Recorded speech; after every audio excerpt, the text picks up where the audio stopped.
Hi YouTube, this is Raven. I'm a survivor of a 16-year marriage to a covert narcissist, and now I'm divorced from a covert narcissist. This video is actually going to serve as an intro to another video that I did about a year ago when I was going through the divorce from the narcissist and I was having to go back to court almost constantly. And I took the video down at the time and made it private, but I'm going to put it back up now because I think it's very important, because not all abuse leaves bruises. Not all abuse leaves physical evidence on the victim's skin to where you can see that, yes, they're being abused. And I think the name of the video was called Narcissistic Father, Dr. Jekyll and Mr. Hyde. And that video really highlighted the abuse that the children and I were subjected to while I was married to the narc and living with the narc. And like I said, not all abuse leaves bruises. Not all abuse leaves physical marks on your skin. But the children and I were subjected to his whims, to his OCD, obsessive compulsive disorder, to where he was even, counting out how many tater tots he put on the children's plates. He controlled every aspect of our lives.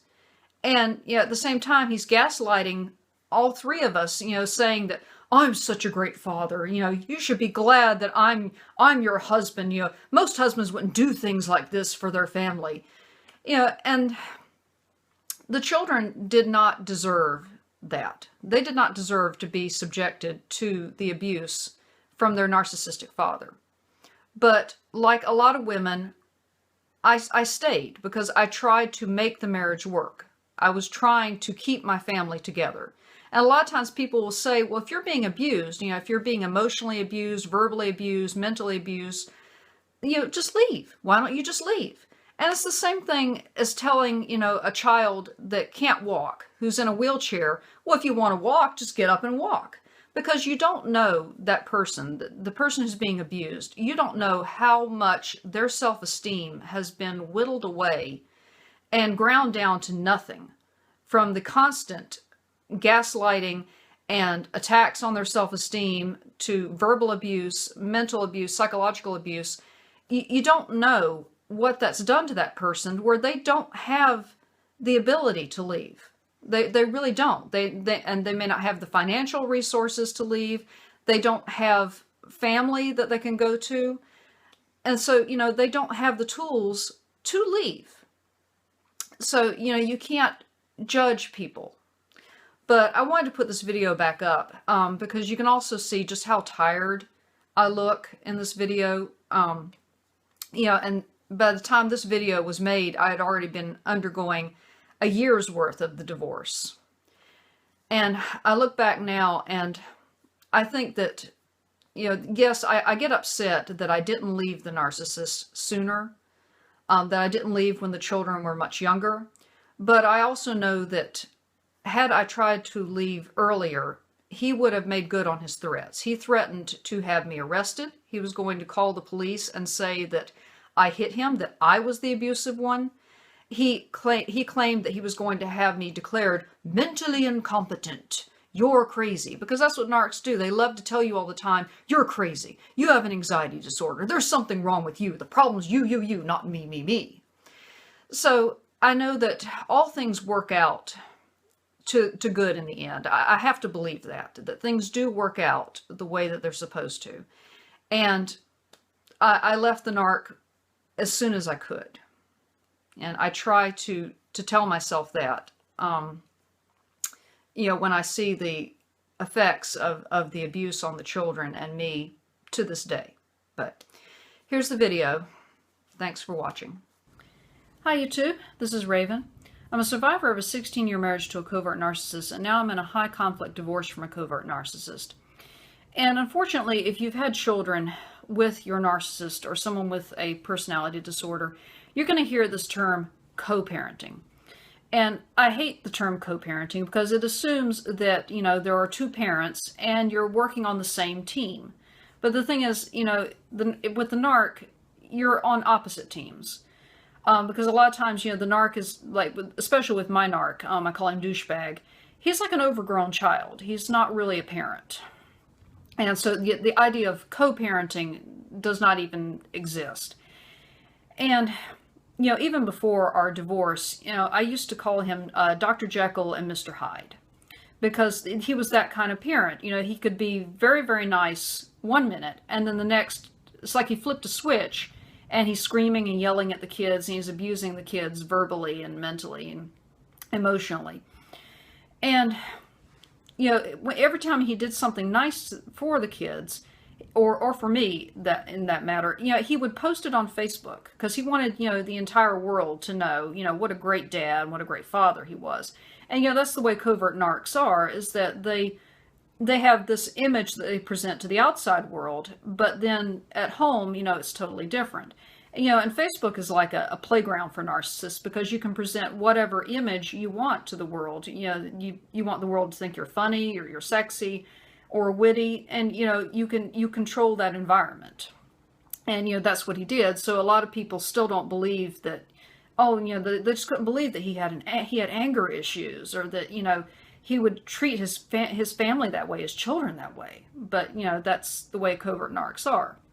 Well, a lot of the things that he would do, a lot of times, I felt like I was the referee. I was the one standing in between him and the kids, trying to make sure that the kids had a normal childhood and didn't feel abused. Like some of the things he would do, he had been fat as a child.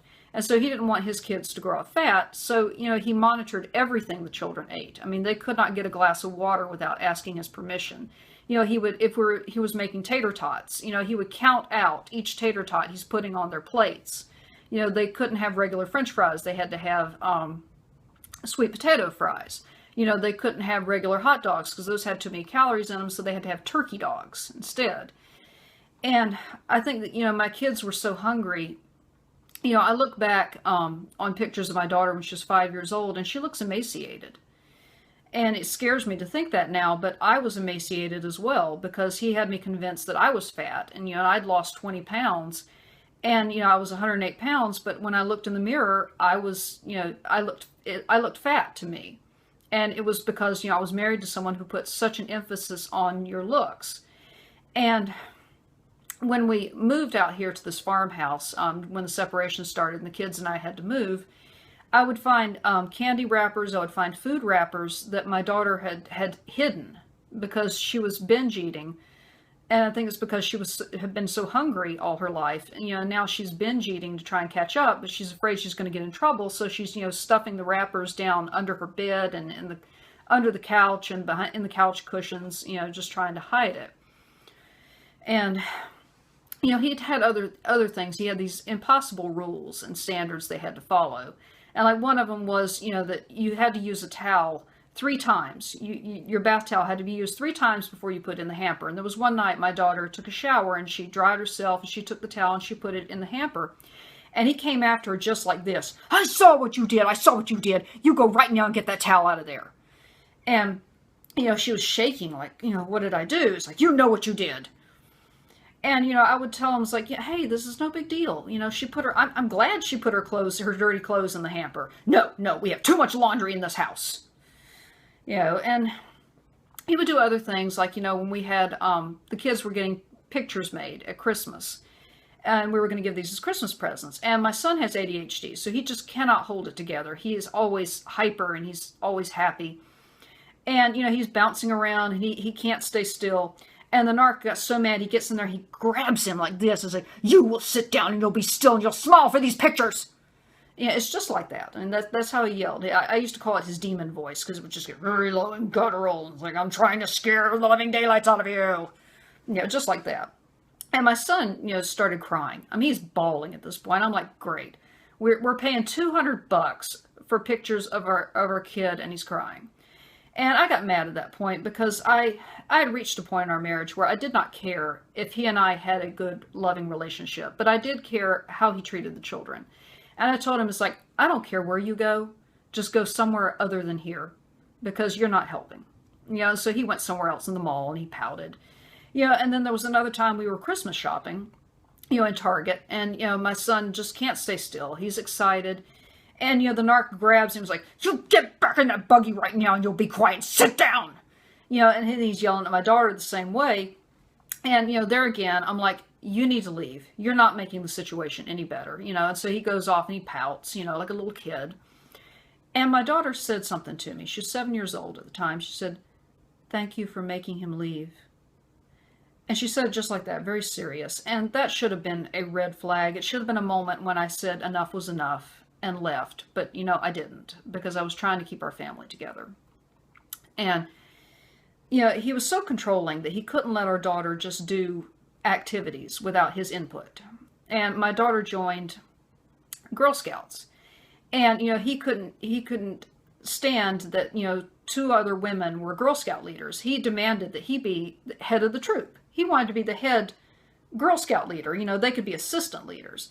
And I think these women got tired of being told what to do by this man who's trying to take over the troop. So they went to the council, and the council kicked him out.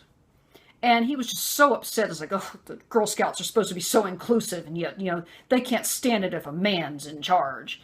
And I remember thinking, it's like, yeah, they are inclusive. The Girl Scouts are so inclusive that they'll let, you know, a boy who identifies as a girl can still be a Girl Scout. I mean, you know, he may have a you know, 12-inch long tallywhacker, but, you know, if he puts on the sash, he can be a Girl Scout. But yet, they didn't want my narc. That speaks volumes. Well, Dr. Jekyll and Mr. Hyde, you know, my narc, disappeared when we started going through the separation, because he had put a gun in his mouth, said he was going to kill himself. He ended up in the mental hospital for a while. When he got out of the mental hospital, he wanted a divorce. But he had spun this story to where I was the bitch who had driven him to suicide, you know, because he's always the victim or the hero in his story. And so now he had to keep up this story, you know, and so he had to prove, you know, that I was, you know, a bitch. So whenever he was around other people who saw him with the kids, he turned into what I call Disneyland dad. And, you know, there was a time where his dad was there helping him move his stuff out of our house, and the ice cream truck came down the street, and my son wanted ice cream.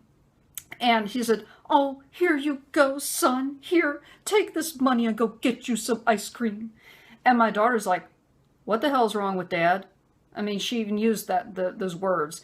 And because she even knew that there was something off, you know, for him to act that way. And, you know, my son he gave him $20. And my son gives the $20 to the ice cream man, and, you know, the ice cream man gives him back the change. But of course, you know, he was 6 years old. I mean, he didn't know what to do with change. And so he lost the rest of the change, and he was crying. It's like, "I lost the allowance Dad gave me." And I was like, you know, you don't give a 6-year-old $20, you know. But he started giving the kids allowance. He started taking the kids every weekend to an amusement park or the beach, you know, just anywhere, you know, and letting them stay up to all hours of the night. They didn't have to brush their teeth. They didn't have to brush their hair. You know, they, you know, eat as much junk food as they want, you know, and then come back. You know, he was trying to portray me as like, "Look, I'm the fun dad now, and mommy is just, you know, she's not fun," you know. And he was doing this because he wanted to get 50-50 custody, and I wouldn't let him have it because, you know, he had been suicidal. You know, I didn't realize that it was a manipulation tactic. But, you know, Disneyland Dad didn't stick around very long because, you know, number one, he couldn't keep it up forever because, you know, he was really Dr. Jekyll and Mr. Hyde.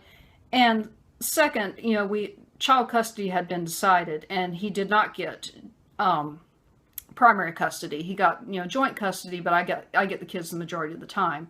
So there was no reason for him to really be Disneyland Dad anymore. There was nobody to impress. And a couple months after this, you know, I texted him on a weekend that he had the kids. I said, "How are the kids doing?" He said, "They're getting used to take no shit, Dad." I was like, "What does that mean?" You know, I texted him back, "I'm tired of these children taking advantage of me and manipulating me and lying to me and abusing me. It's like, no more. It's like, you know, I'm laying down the law." So I knew at that point that Disneyland Dad was gone. Dr. Jekyll and Mr. Hyde was back. You know, there was another instance on a Boy Scout trip where someone in my son's class had seen him grab my son and scream and yell at him, you know, to the point where they thought they needed to call the Department of Social Services. And, you know, what I can say is that, you know, if you're in a relationship with a narcissist, you know, if you can get out for the sake of your children, get out. My children deserved better. They did not deserve to be in that situation for so long. But I did it because, I thought I was trying to keep our family together. But, in reality, they would have been better off. Because, when you're in a situation with a narcissist and you're trying to co-parent, you're going to have to be mom and dad. You're going to have to do, you're really going to do damage control. Because the time that they're with the narc, you have no control over what's going to happen. But when they are with you, you can do whatever you can to do damage control, to try and make their lives a little bit better, even though they have to be with the narc half the time. If you have relatives, extended family, that aren't narcissists, don't have personality disorders, let your kids spend time with them so they can see what a normal family looks like. So they can see what normal is, because when they're with the narc, that's not normal. And the narc is trying to make them think that that's normal. And that's abuse. All right. That's all for now. Be vigilant, be safe, take care.